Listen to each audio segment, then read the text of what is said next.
नमस्कार मित्रों, मैं धनेश्वर महतो। अब मेरे ख्याल से मुझे लगता है कि भारत के एक एक नागरिक को समझ में आ जाना चाहिए कि देश के जो हमारे चुने हुए प्रतिनिधि हैं, प्रधानमंत्री हैं, वो कितने अक्लमंद हैं। आप इस बात से अंदाजा लगा सकते हैं कि दारू के ठेके खोल दिए गए हैं और आप सब जानते हैं कि दारू के ठेके के ऊपर आज से नहीं, जमाने से पियक्कड़ों की एक लंबी लाइन लगी रहती है। अगर यही चीज कोई मुसलमान यदि इस तरीके की लाइन लगाता तो मैं समझता हूं, मैं क्या समझता क्या हूं, पूरे 100% दावे से कह रहा हूं कि पूरे देश की अभी मीडिया और जितने भारतीय जनता पार्टी के लोग हैं उस एक मुस्लिम समाज को बदनाम करने के लिए पूरा का पूरा महकमा भी लग जाता और हिंदू मुसलमान करना चालू कर देता। लेकिन आज आप लोग ने देखा होगा न्यूज के माध्यम से कि किस तरीके से लंबी 2-2 किलोमीटर की, कहीं 1 किलोमीटर की लाइनें लगी।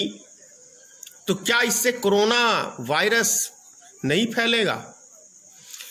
देश के गरीब मजदूर वो अपने घरों पे आने के लिए तरस रहे हैं, तब वहां सरकार कोरोना वायरस का हवाला दे रही है। लेकिन सोचने की बात है कि दारू बेचने के लिए कोई कोरोना वायरस किसी को नहीं फैलेगा। तो आप लोग समझ सकते हैं कि श्री नरेंद्र मोदी कितने अक्लमंद व्यक्ति हैं और कितने उनके मंत्रिमंडल में नेतागण हैं वो कितने अक्लमंद हैं, चाहे वो राज्य सरकार के हो चाहे वो केंद्र सरकार के हो। समझ सकते हैं आप लोग। मैं कहता हूं दारू को पूरे भारत में कम से कम अभी 1 साल के लिए बैन करना चाहिए, पूरे 1 साल के लिए पूरे भारत में। और जो व्यक्ति आज दारू में लंबी लाइनें लगा के खड़े थे, उन व्यक्ति लग रहे हैं बेशर्म है। उनके अंदर कहीं भी मानवता नहीं झलकती है। उनको पीने खाने से मतलब है। किसी निसहाय की मदद करें सो तो उनसे होगा नहीं, किसी भूखे को खाना खिलाएं, लेकिन दारू पीने के लिए तो भैया आप लाइन में लग गए। तो समझिए, सोचिए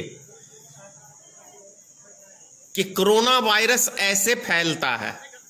कोरोना वायरस देश में यदि फैला है तो सब्जी मंडी जो हजारों की संख्या में भीड़ लगी थी, मंडियों से फैला है।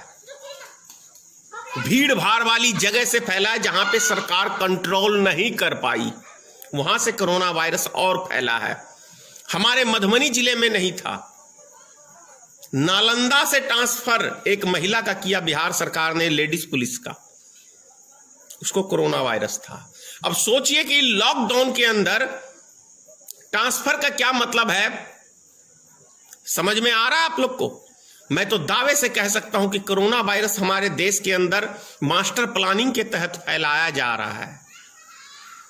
इतना ही कहूंगा।